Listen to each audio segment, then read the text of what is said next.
खड़े हो।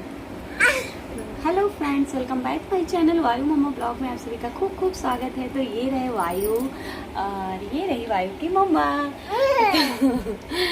तो जो है ना, जो मैं कुछ बनाने वाली हूँ आज, तो मेरे बनाने से पहले मेरे भैया ने खूब अच्छे से खा लिया है। मतलब मैंने चीनी पीसा जो है मिक्सी में, तो चीनी लाइट चली गई, तो मैंने कहा चलो मैं सिल पे पीसती हूँ। तो मैंने सिल पे पहली बार ट्राई किया और मेरे पसीने छूट गए। और ये देख रहे हैं जनाब जो है सिल पे मुंह लगा करके चीनी को खाए हैं। मुंह में पूरे तरीके से चीनी लगी हुई है। तो भैया राधी राधी कर दो सबसे, राधी राधी कर दो सबसे, पार भी कर दो, पार कर दो, पार कर दो। मम्मा को कर दिया। ले मेरा राजा, मेरा बेटा, मेरा सोना, मेरा पूछू, मेरी जान, मेरा कलेजा। अच्छा फ्लैंकिश कर दो, फ्लैंकिश कर दो, फ्लैंकिश। सबसे पहले मुझे क्या बनाना है, मैं सामान को करूँगी रेडी, और मतलब सारे सामान को मैं करूँगी इकट्ठा। और जब भी आप सामान को इकट्ठा करके रख देते हो ना, तो फिर काम करने में कुछ ही ज़्यादा आसानी हो जाती है। तो मैं पहले जो जो मटेरियल मुझे डालना है वो सारे मटेरियल मैं तैयार करूँगी और मैं एक साथ रखूँगी। फिर मुझे क्या क्या कैसे करना है मैं आपके साथ शेयर करूँगी। वायु तुम क्यों गंदी बात करते हो बेटा? आ मम्मा बैठा दे, आओ बैठो बैठो बैठो, मम्मा साथ बनाओ।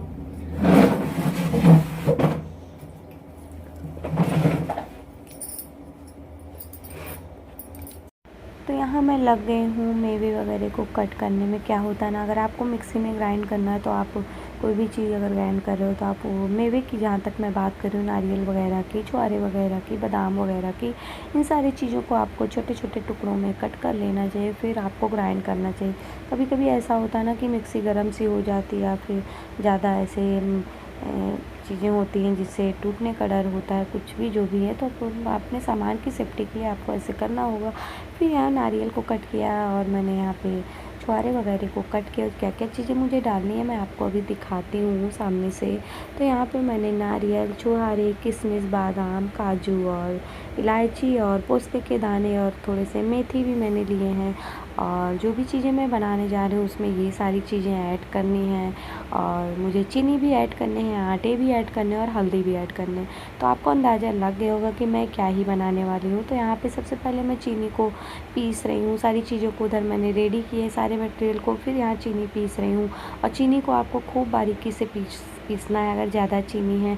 जैसे आपको अपने हिसाब से जब कोई चीज़ें बनानी होती है, जैसे अगर आपने आटे 1 किलो लिए तो आपको चीनी 1 किलो से थोड़े ज़्यादा ही लेने हैं, क्योंकि अगर आपको मीठे चीज़ बनाने हैं तो थोड़ा मीठा चीज़ मीठा ही अच्छा लगता है।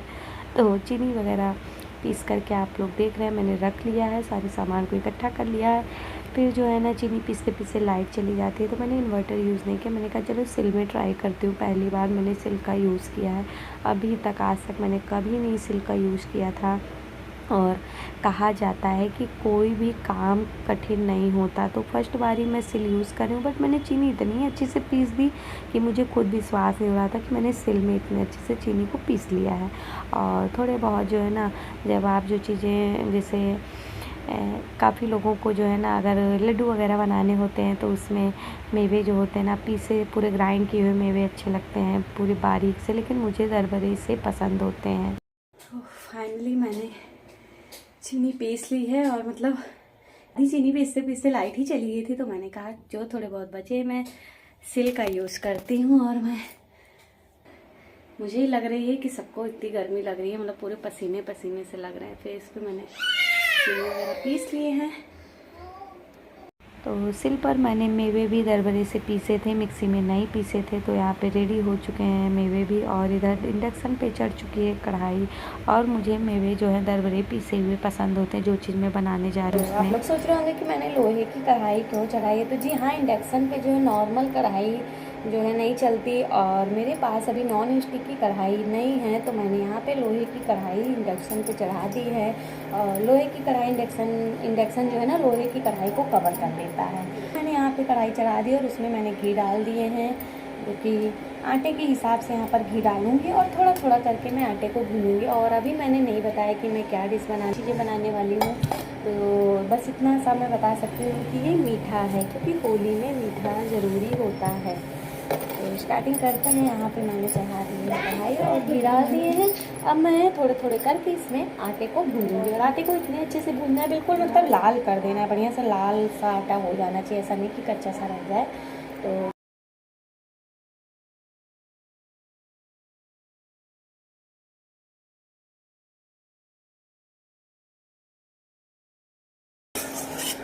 यहाँ पे मैं देखना है आप लोग खूब अच्छे से घी को डाल करके आटा भूंज रही हूँ।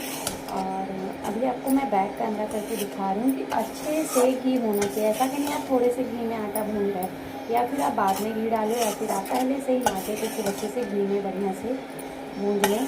तो ये घर का बिल्कुल शुद्ध देसी घी है, मैं आपको बता रही हूँ। मुझे बाहर के घी पे बिल्कुल से बिलीव नहीं है। तो मायके में मम्मी मेरी जो है ना घी को घर पे ही निकालती हैं, तो उन्होंने काफ़ी घी इकट्ठा किए थे, जो कि मुझे उन्होंने दे दिए थे जब मैं मायके गई थी, तो मैं लेके आई थी। तो मैंने कहा चलो उसको इसी में मैं यूज़ कर देती हूँ। तो घी का भी यूज़ अच्छे से हो गया है। अभी आटा भून के मैं आपको दिखाती हूँ कि कितना लाल आटा होना चाहिए। जो चीज़ें मैं बनाने जा रही हूँ उसके लिए आटा कैसा होना चाहिए, किस तरीके से लाल होना चाहिए। घी में बिल्कुल से भून गया है, इतने बढ़िया से मैंने घी डाल के आटे को भूंजा है। और ऐसे गिलटे से ना बीच में पड़ जाए, जो कि आप इसे बराबर से चलाते रहो। और जब भी आप इसे चलाओगे तभी से सोंधे सोंधे से आटा भूंज के रेडी होंगे। आप इसे चलाओगे नहीं तो नीचे से नहीं, क्या होता है कभी कभी लग जाता है, और जब भी लग जाता है आटा तो बहुत ही ज़्यादा बेकार लग जाता है। जब भी आप उस चीज़ को खाते हो तो अजीब सा जला जला सा स्मेल आता है। तो यहाँ पर सेकेंड राउंड के आटे में मैंने हल्दी भी डाल करके तब आटे भूंजे थे, क्योंकि कच्चे हल्दी डाल दो तो अच्छा नहीं लगता, इस वजह से आटे का कलर आप लोग को पीला सा दिख रहा है। फिर उसके बाद कढ़ाई में मैं दोबारा से इधर घी डाल करके अब मेवे को भूनूंगी। मतलब जो चीज़ें बनाने जा रही हूँ ना उसमें घी का बहुत ही ज़्यादा यूज़ होता है, तो मेवे को भी मैं घी में भूनूंगी। जैसे आटे को मैंने घी में भूना है और लाल लाल मेवे को घी में खूब अच्छे से भून लेना है। आटा भी खूब पका के लाल कर लेना है और मेवे को भी खूब लाल लाल, देख रहे हैं आप घी में लिपटे हुए पूरे मेवे हैं। उसके बाद भुने हुए आटे को भुने हुए जो है घी में मेवे को सबको ऐड करके इकट्ठे खूब अच्छे से हाथों की सहायता से मैश मिक्स कर लेना है। फिर बीच में स्पेस करके यहाँ पे फिर घी में डाल रही हूँ। अब घी से ही ये जो मैं बनाने जा रही हूँ उसे बांधना है। आपको पता चल गया होगा कि मैं मेवे के लड्डू बनाने वाली हूँ। और यहाँ पर पिसी हुई चीनी भी मैंने ऐड कर दी है। अब अपने हाथों की सहायता से खूब अच्छे से गोल गोल से लड्डू तैयार करूँगी। यहाँ पर हमने रेडी कर लिया अपना लड्डू, तो मैं बना रही हूँ। और मुझे बांधना नहीं आता है, लेकिन मैं किसी तरह ट्राई कर रही हूँ, बांध रही हूँ। और ये लड्डू बनाते समय ना मुझे एक गाना याद आ गया, क्योंकि मैं आप लोग को सुनाना चाहती हूँ, तो आप लोग भी एंजॉय करिए मेरे साथ।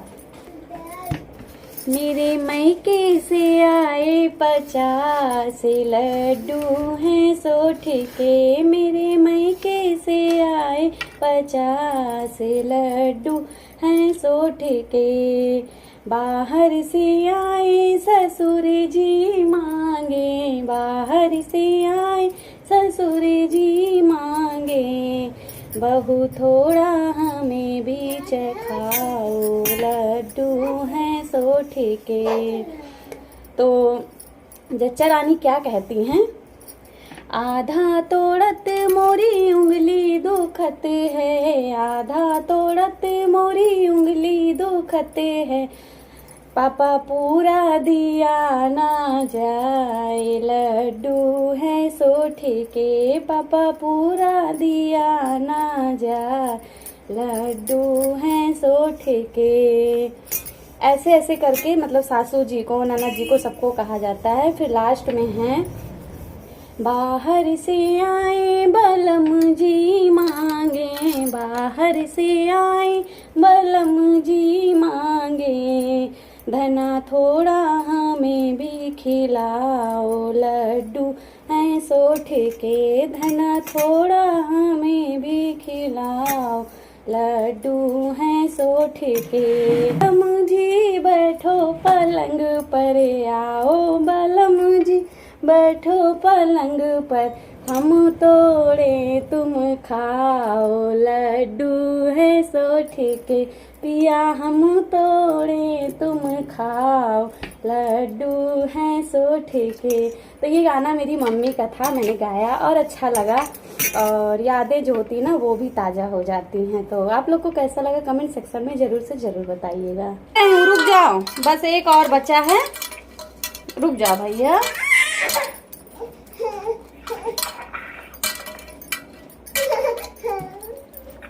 वायु का लड्डू है।